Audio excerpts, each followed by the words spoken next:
Hello students, twelfth commerce business studies में हम discuss कर रहे हैं चैप्टर नंबर 8 जिसका नाम है एडवर्टाइजमेंट। और एडवर्टाइजमेंट में लास्ट लेक्चर के मैंने आपको इसके टाइप्स के बारे में, इसके मेथड्स के बारे में और इसके कुछ नेचर्स के बारे में डिस्कस किया है। अभी हम डिस्कस कर रहे हैं नीड्स के बारे में,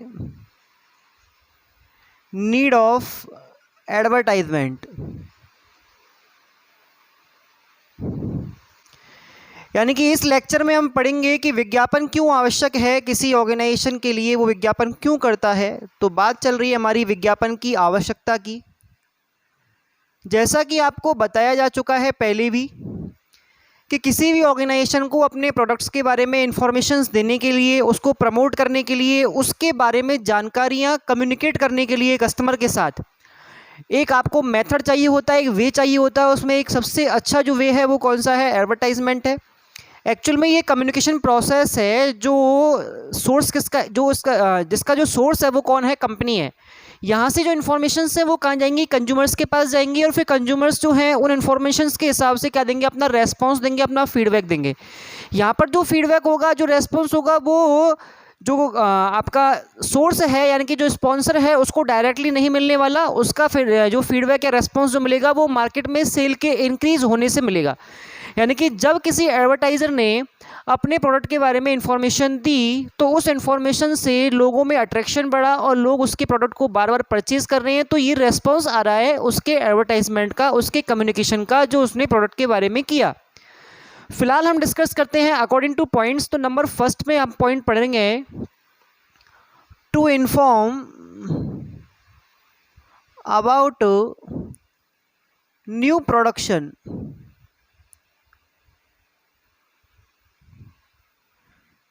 to inform about new production. New production का मतलब होता है नया उत्पादन, या आपने जो उत्पादन में अपने नवीनता दिखाई है, नया उत्पादन किया है, उसके बारे में जानकारी दी जाना।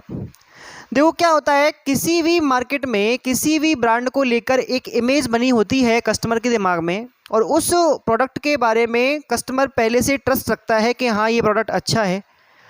अब अगर मान लो वो कंपनी उसी प्रोडक्ट रेंज के अंदर कोई नया प्रोडक्ट लॉन्च कर रही है तो उसके बारे में भी इंफॉर्मेशन देना ज़रूरी है, वरना कस्टमर को पता नहीं चलेगा। मैंने आपको बताया था कि हमेशा हम एडवर्टाइजमेंट का जो प्राइमरी मोटिव है वो ये नहीं मानेंगे कि उसको सेल इंक्रीज़ करनी है, बल्कि हम मानेंगे कि उसे इन्फॉर्मेशंस देनी है।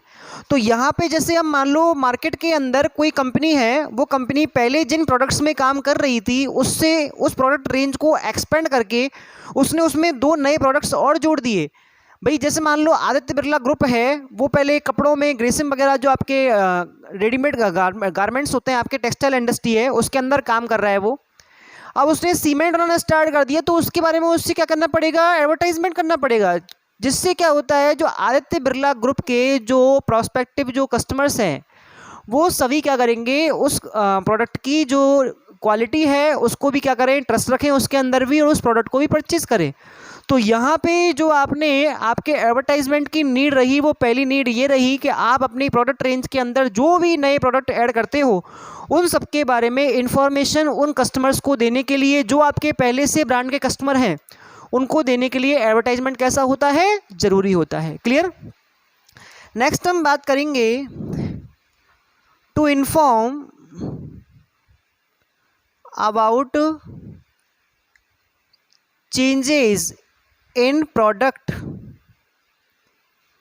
देखो भाई, बात ऐसी है कि कस्टमर की डिमांड के हिसाब से और एनवायरनमेंट के हिसाब से कंपनी अपने प्रोडक्ट्स में बार बार क्या करती रहती है? इनोवेशन करती रहती है, बार बार चेंजेस करती रहती है और उन प्रोडक्ट्स में कुछ ना कुछ नया लाती है। अब जो भी हम नया लेके आए हैं उसके बारे में कस्टमर को बताना ज़रूरी है, वरना वो पहले वाले ट्रस्ट से, पहले वाले विश्वास से अब इस प्रोडक्ट को नए को जोड़ नहीं पाएगा। जैसे मान लो कोई कंपनी अपने प्रोडक्ट की प्राइस में अपने प्रोडक्ट की रेंज में क्या कर रही है? चेंज कर रही है। अपने प्रोडक्ट की फ्रेगरेंस में, स्मेल में चेंज कर रही है। जैसे आपने देखा है एक कंपनी है लाइजॉल। लाइजॉल जो है ये एक क्लीनर का काम करता है, फिनाइल क्लीनर है। इस कंपनी ने क्या किया, लाइजॉल को रेगुलर जो इसका फ्रेगरेंस है उससे हटके लेमन में और रोज़ में 2 फ्लेवर्स में क्या किया? नया लॉन्च किया है।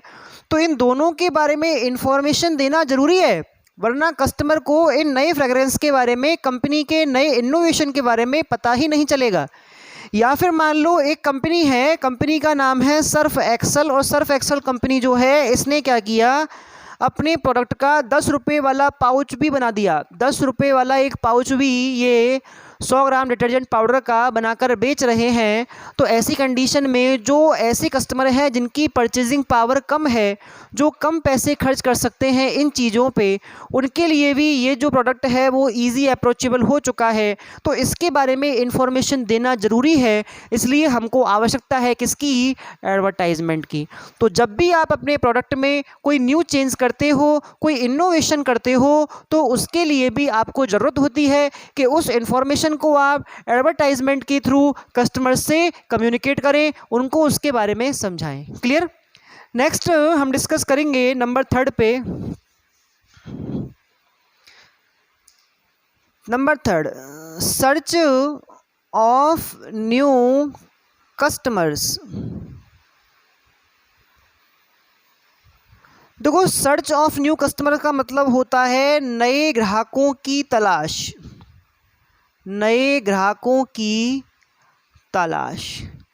देखो, नए ग्राहकों की तलाश क्यों करता है? देखो, जैसा अपन जानते हैं कॉम्पिटिटिव मार्केट है, कॉम्पिटिटिव मार्केट के अंदर सेम टाइप के प्रोडक्ट देने वाली ढेर सारी कंपनियां हैं, और सभी कंपनियां सोचती हैं कि हमारे लिए ज़्यादा से ज़्यादा कस्टमर क्रिएट किए जाएं।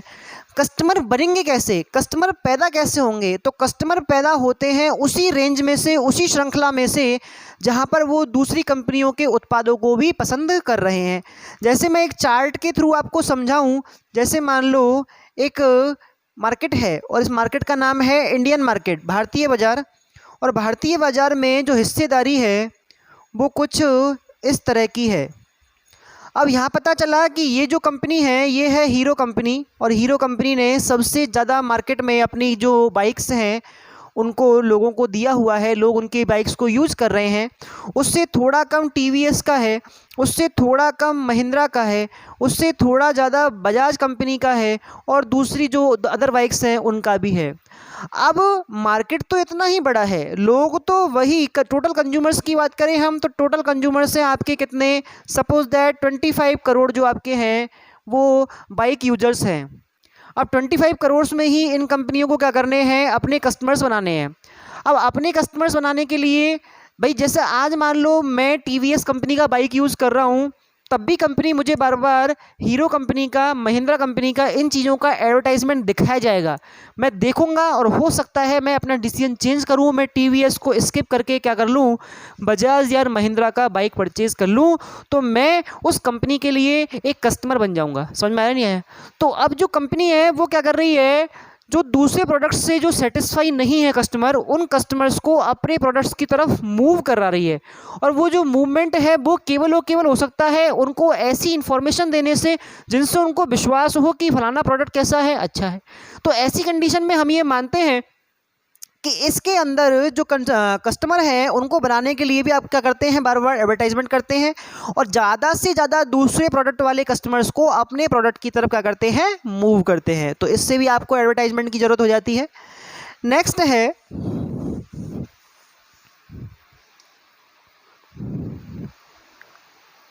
Right information about the product. देखो, कुछ चीज़ों के बारे में कस्टमर को सही जानकारी नहीं होती, और उस सही जानकारी की कमी की वजह से वो उस प्रोडक्ट को मिसयूज़ कर लेता है, जिससे उसका गलत प्रभाव पड़ेगा और फिर कस्टमर का जो बिलीव है उस प्रोडक्ट से हट जाएगा। तो यहाँ पर कंपनी का ही क्या बनता है, एक रेस्पॉन्सिबिलिटी बनती है कि वो कस्टमर को प्रोडक्ट्स के सही यूज़ के बारे में क्या करे, गाइड करे, उनको इन्फॉर्मेशंस दे। तो राइट इन्फॉर्मेशन आपके लिए, किस काम के लिए कौन सा प्रोडक्ट सही होगा, उस चीज़ के लिए भी बार बार इन्फॉर्मेशंस कौन देते हैं, वो देते हैं आपके कौन, कंपनी। यानी कि स्पॉन्सर। भाई जी सीधी सी बात है कि एक अपने आप में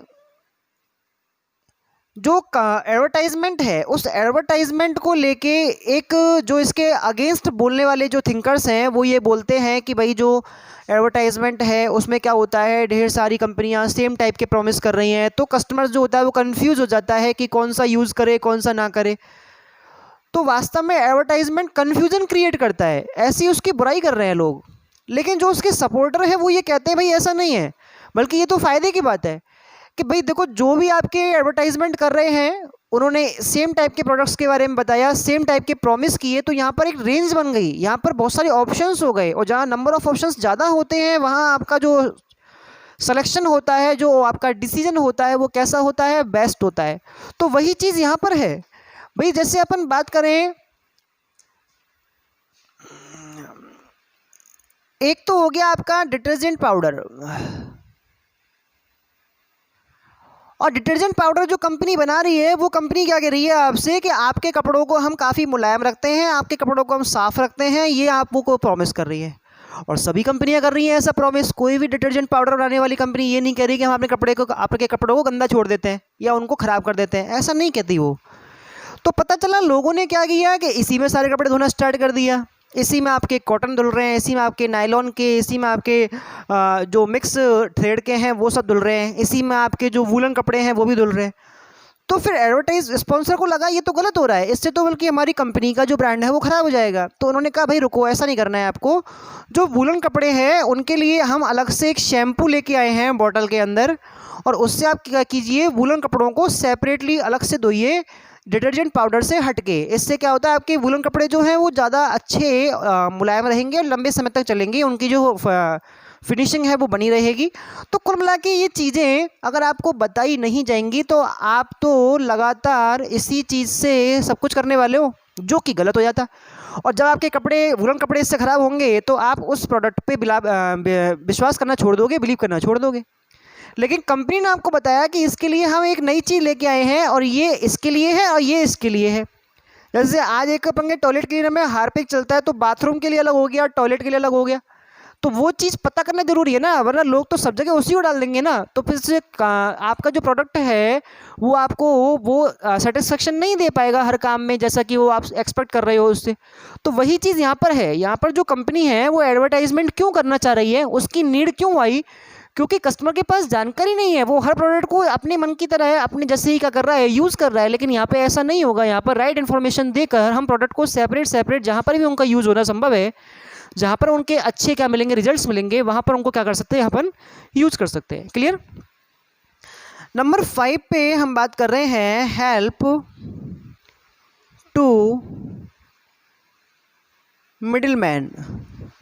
देखो बात ज़रूरी है करना इस चीज़ के बारे में भी कि जब हम एक काउंटर पे परचेजिंग करने जाते हैं एज ए कस्टमर, तो वहाँ पर एक टाइम कंज्यूमिंग प्रोसेस चलता है, और उस प्रोसेस के अंदर काफ़ी सारा कन्वर्सेशन होता है, काफ़ी सारी बातचीत होती है दुकानदार और ग्राहक के बीच में।